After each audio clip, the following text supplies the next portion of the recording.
What is good, guys, man? Thank you for tuning back into the channel, man. If you're new, make sure you hit that sub button down below to be notified for every single video that I do drop, man. And how you know you're notified, man? Once you hit that bell, and you should put all, and you'll be notified for every video that I drop, man. And then also go follow the Instagram. The link is down below in the description, and it's Shawn91 underscore. Y'all can type it in on your Instagram and whatnot. But y'all see what the title is, man. Whatever the title is, that's what it is. We are watching this together the first time ever, so I don't even know what the title is now. Whatever I typed in, that's what it is, man. Without further ado, let's get into this spooky story, man. Let's get it.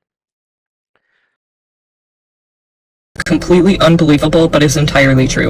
Okay, I have one, and I have a few, but I'm gonna share one that's a little bit different than some of the things that I've been seeing on this trend so far. And in order to tell you about that, I have to tell you about this. Since I was in my early teens to my mid 20s, I've been having this reoccurring dream, and it was always about this house. How you would get to this house was you would cross this little bridge. It was like with the river underneath it.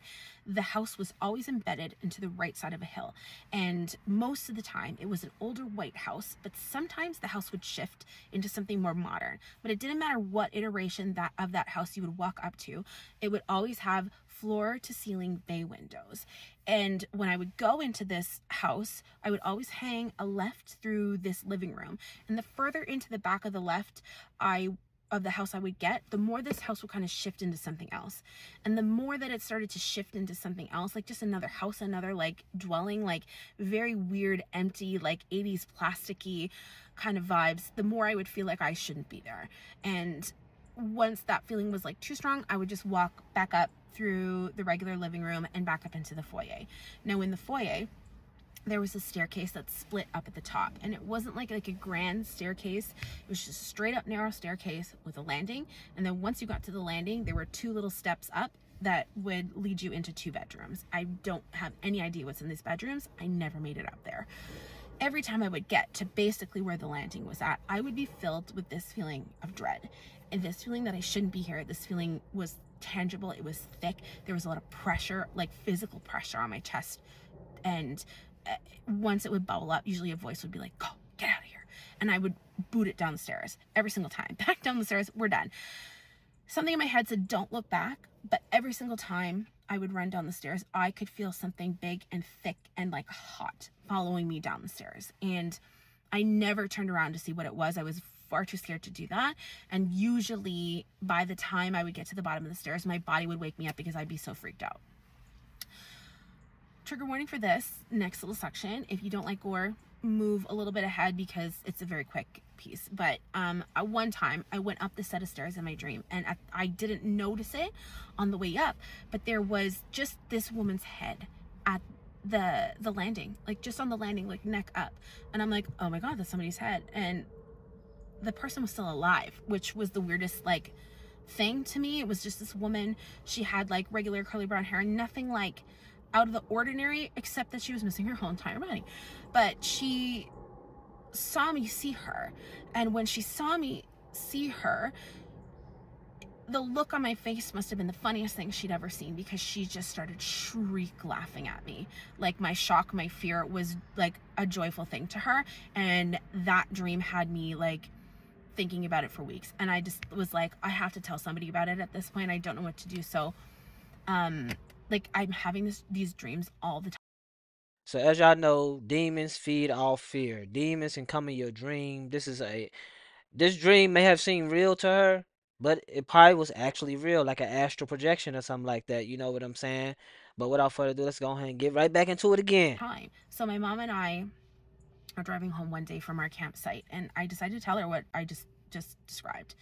And I could see her kind of start to white knuckle the steering wheel, and I could see her breathing start to change. And eventually she was like, that's enough. That is enough. Like she wouldn't look at me. A, she was like driving, but B, I don't think she was like, she was freaked out enough. She didn't want to look at me. And I was like, what? Like, I'm just sharing my dream. She's like, that's enough. Like, I don't care. I'm freaked out right now. And I'm like, what do you mean? And she goes, I've had that same dream about that same house since I was 15 years old. She goes, I've never seen the woman you've described, but going into the left side of the house and it being a whole other house, going up the stairs, all this stuff, the bay windows, all of it, I have dreamt about this house since I was 16 years old. The fact that you had to cross a river to get to it, I've dreamt this all. And she and I just kind of like sat there in silence. Like, it's still like a very like, wow, a very jarring like thing to think about, but we didn't know what to do. So that I had to tell you this. My mom purchased a bungalow, her first time buying a home. She bought it off of a coworker whose parents had passed. From my understanding, one had passed in hospital and one had passed in a long-term care facility. And so when we moved in, like, we were unhappy because we were a little bit further from our friends, but my mom loves this house. She still lives there. Some things to know is that the back of the house, there are 2 bedrooms that face out there. My mom's and my brother's, and my mom has these 2 giant windows. They're about 8-9 feet off the ground. Like, I'm 5'5", and I have to like reach up to get to the bottom of the windowsill. And the other thing you need to know is that there's a room that joins all of the bedrooms together. It's this tiny little like foyer area, but to the back of the house is my brother's room, then my mom's room, then the bathroom, and then my room, and then this little linen closet was like to the left of my room.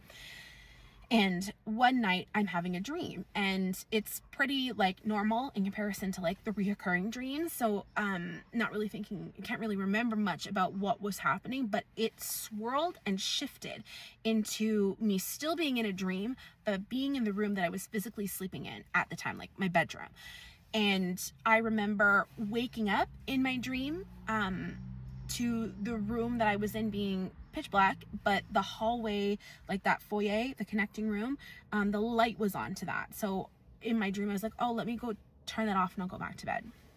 When I get into that connecting room, something inside my head goes, open the linen closet. And I do, no hesitation. I open it up, and standing in this linen closet that is too small for a person to physically be in is this woman.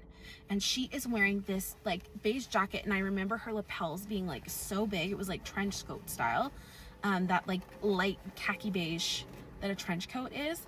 And she is soaking wet, and she's got shaggy hair that's to her like chin slash like just top of her shoulders. And she sees me see her, just like that lady at the top of the stairs. And when she sees me see her, she looks at me like this, and then she goes,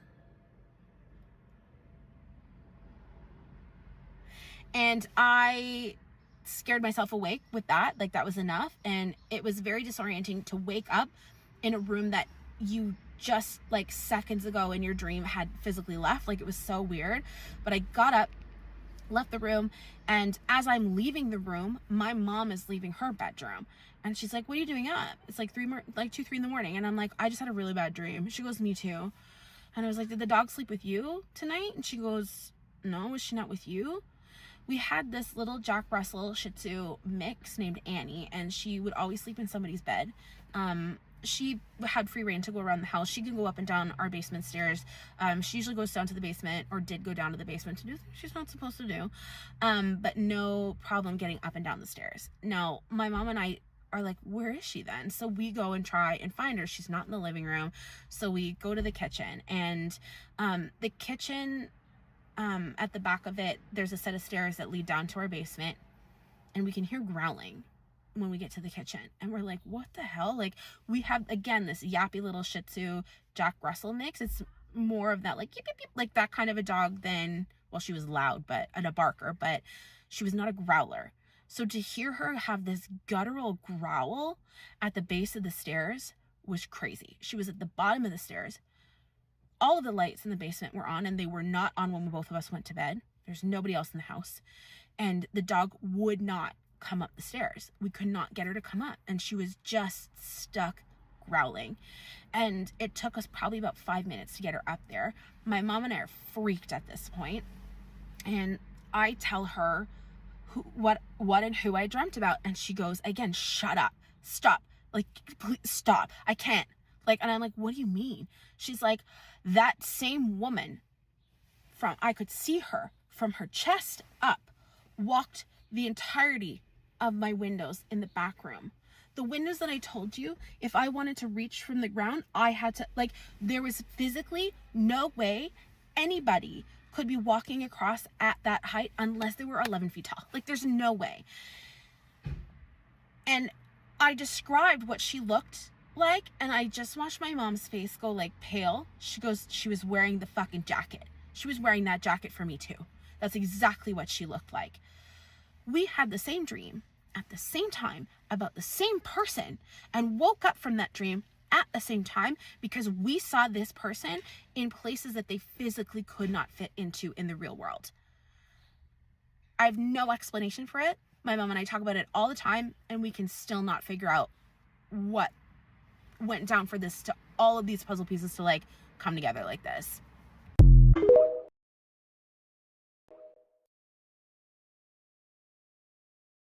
Oh my gosh, that's a crazy story.